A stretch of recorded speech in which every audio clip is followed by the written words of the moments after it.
Ja, gotovo je bilo to telo, ki mi je v enem momentu povedalo, da pač tako ne bo šlo več dalje s takim tempom in s tako intenziteto, ker se pač malo pokvari potem po nekem določenem času, ko jaz mislim, da mi gre dobro, pa da lahko to vse zdržim, pa to, ampak potem telo samo reče, ne gre.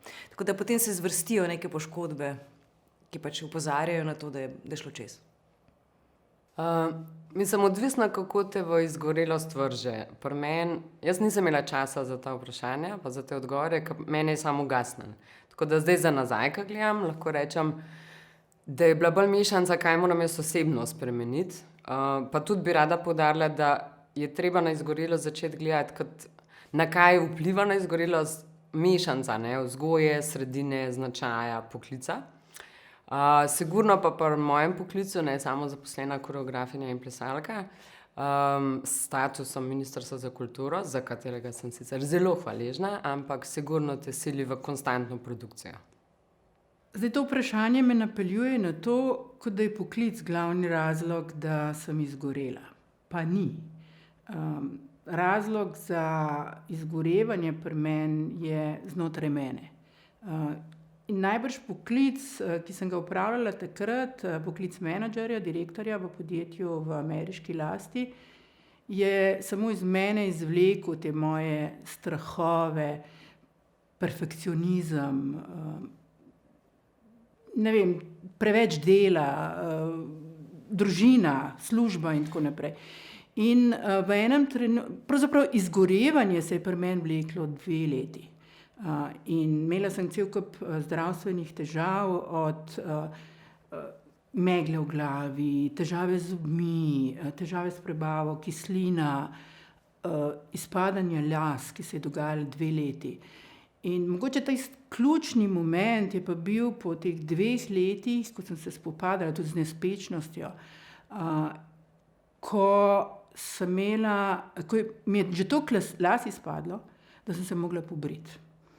In 3 dni po tistem, ko sem imela kar precej težav s svojim videzom, to je bil ta ključen moment, sem dobila še močno vnetje mehurja in to je bil moment, ko sem jaz rekla, pokličem svoje nadrejene, lastnike podjetja in sem rekla, zdaj pa trenutek, ko grem jaz na bolniško in se ne bom vrnila več.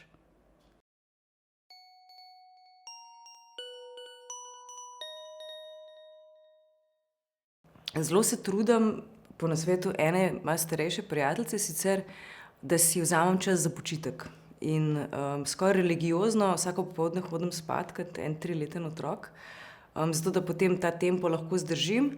Tako da sem si v bistvu mogla organizirati ritem, ne, to se pravi, čas sem si mogla na novo vzpostaviti in na novo organizirati in reči, ta čas je namenjen izključno temu in mora obstajati čas za počitek. Mislim, jaz trenutno šele prihajam ven z izgorelostjo, vmes sem mislila, da bom pač poklic zaključila, da se je pač krog sklenil in da je končano. Zdaj se še malo odločam, ampak trenutno delam manj, delam omejeno. Naučila sem se 2 stvari, kaj je moje in kaj ni moje, tako da ne rešujem več stvari, ki niso moje. Predvsem pa en tak zelo lep stavek, ki sem ga nekje prebrala, da je mogoče čarobnost v zaporedju in ne v vzporedju. Ko sem sklenila, da začnem delati spremembe, ko sem se razbremenila službe, sem si najprej vzela čas in mir. Rabila sem počitek, rabila sem spanje. In potem, ko sem se odpočila in spet postavila na noge, ker sem bila res čisto na tleh zdravstveno, sem spremenila praktično vse. Prvo obdobje je bilo obdobje ekonomije, menedžmenta, potem sem šla pa na fakulteto, še enkrat v študijske klopi in sem se posvetila študiju grafičnega oblikovanja. Čisto druga smer, hotela sem iti celo na slikarstvo, ampak žal nisem šla skozi sprejemne izpite. Tako da moj poklic je zdaj grafični oblikovalec in se več ne enačim z menedžerstvom.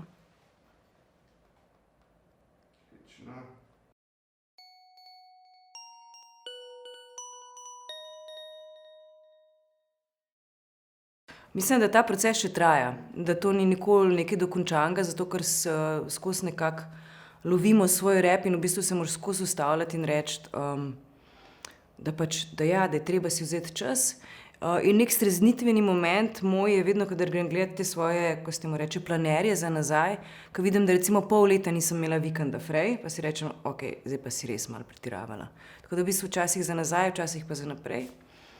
Pa mislim, da bi lahko obstajala ena zelo fina finta, ker recimo, ko se pogovarjaš s kakšnim prijateljem, pa mu govoriš, katere projekte delaš, pa kako te to obremenjuje ali pa kako ti gre to na živce, da bi si mogel to posneti in si večkrat zavrteti to nazaj, ker včasih sebe najbolj preslišimo.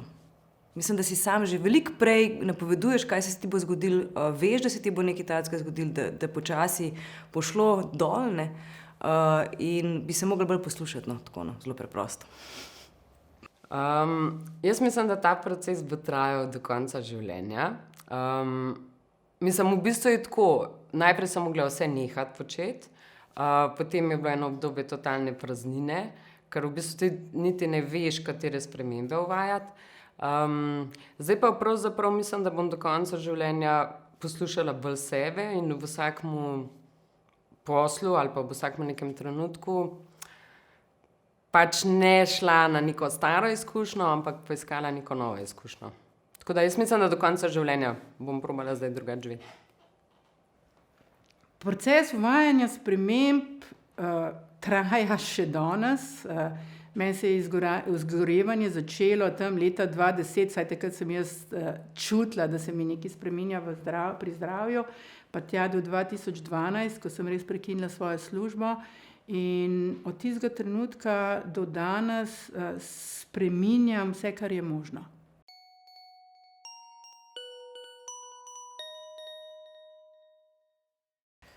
Ja, mislim, pri kreativni industriji, ko si želiš ene stvari delati, včasih noben trik pač ne pomaga, ker se lahko vsi zberemo samo ob enem času in tle je vedno neko tehtanje, ne? Tako da trikov je bolj malo, ne. Ampak meni se zdi, da tako generalno, da ni to, kar izčrpava, da ni delo, ampak da so v bistvu bolj relacije pa delovni pogoji.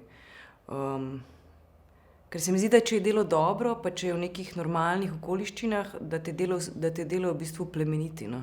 Sem pa rekla to kakšen palček. Da pač to spodbuja, da delaš in da v bistvu lahko na delovnem mestu tudi se zelo regeneriraš, medtem ko so pogoji slabi, pa je vseeno to, so to finančni pogoji, so to pogoji v hierarhijah, so to vsebinski pogoji, ki ti niso všeč, takrat pa je v bistvu delo neka črna luknja. In takim situacijam bi se bilo treba izogibati. Ne. To, kar nas dela dobro v našem poklicu, je perfekcionizem, pa to, da smo vsi pač control freaki na nek način. Tako da najtežje se je boriti, kaj je zadost in kaj je dosti dobro. Ker mi smo bili vedno, vsaj jaz, no, ne na 100%, ampak na 130%. Tako da zdaj se moram malo boriti proti temu, ja, kaj je zadost. Triki, v bistvu sem samo zamenjala. Jaz sem sebe ponavadi dajala na zadnje mesto, ne, takrat, ko je bil časa je bilo pa premalo. Tako da zdaj pa v bistvu se učim malo sebičnosti pa malo kapricioznosti. Da najprej pomislim nase, če mi nekaj ni, je odgovor ne. Jaz sem imela to srečo, da sem svoj poklic spremenila čez noč. Tako da, kar se tega tiče, če lahko spremeniš okolje, če lahko spremeniš res tisto, kar delaš vsak dan, potem je to lažje. Ampak mislim, to je bil moj osnovni trik. Moj drug trik, ki se ga moram vsake toliko časa spomniti, je, da je moje zdravje in moje življenje bolj pomembno od financ, ki jih prejemam. In v tistem trenutku, mislim, ne v tistem trenutku, vsakič, ko sem malo nesrečna, se vprašam, ali je to, kar počnem, res tisto, kar mi prinaša veselje. In če ni, prekinem takoj.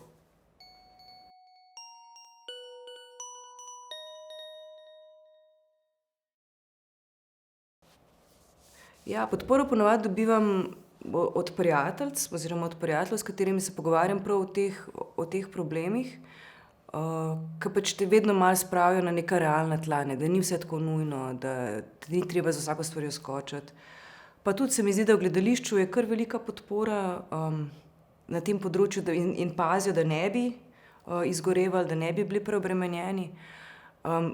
Veliko podporo pa vidim v svetlih zgledih, ker recimo Zavod Bunker, s katerim jaz veliko delam, delajo zdaj 4-dnevni delovni teden. In so si pač to tako vzele in se mi zdi to super in mislim, da je to nekaj, na čemer bi v bistvu mogli delati. Na tem, da se dela manj ali pa krajšem časovnem obdobju, ker se itak efektivnost poveča. Ne. Tako da mislim, da recepti niso tako zelo komplicirani, ne, ampak jih tako skozi nekako delujemo. Se mi zdi, da imamo v nekaterih teh kolektivih privilegij, da če vidimo, da stvar ne deluje, ali pa recimo, da kakšna vaja ne dela, ali pa kaj, da pač je ne delamo, da je ne gremo, ker ti se v nekatere stvari ne moreš prisiliti, ne. Tako da na ta način, no. Na ta način. Najbolj zanimivo vprašanje in tudi najbolj dramatično vprašanje pri meni. Jaz bi tudi dala nasvet ljudem, ko se ti nekaj takega začne dogajati. Jaz sem bila zelo racionalen človek, zelo umski človek. Moja kartoteka pri doktorjih je bila prazna, ker sem bila stroj, ne bolan. Tako da jaz bi najprej rekla, če nimate dobrega osebnega doktorja, takoj zamenjati osebnega doktorja, ker je bila tam podpora neobstoječa. Tako da v bistvu, če ne bi imela neke lastne trme, pa to, da sem bila navajena raziskovati alternativne poti, ne vem. Mislim, takrat še ni bilo, to je pač 5 let nazaj, takrat še ni bilo podpore, sploh ne v tej neki zahodni medicinski sceni. Tako da pravzaprav sama, moji starši, moji prihranki, pa ful raziskovanja. Takrat, leta 2010, ko se je meni to začelo dogajati, ko sem začela hoditi zaradi raznih zdravstvenih simptomov k zdravnikom, so mi vsi začeli govoriti, to je stres. O izgorevanju, burnoutu, jaz takrat nisem slišala nič, nisem vedela nič in zelo malo je bilo tega tako po medijih. In sem se upirala dosti cajta tej diagnozi. Tako da zdravnikom sem hodila, pa nisem bila preveč zadovoljna z njihovimi odgovori. Potem so mi v prvi fazi pomagali alternativci, priznam. S tem, da mislim, da je bila tam korist predvsem to, da so si vzeli čas za pogovor z mano. Potem seveda sem začela prebirati knjige in ena večjih pomoči je bila, da sem bila za 3 mesece hospitalizirana na psihiatrično bolnico. In tam sem jaz dojela in se sprijaznila s tem, da je vse skupaj pač tukaj.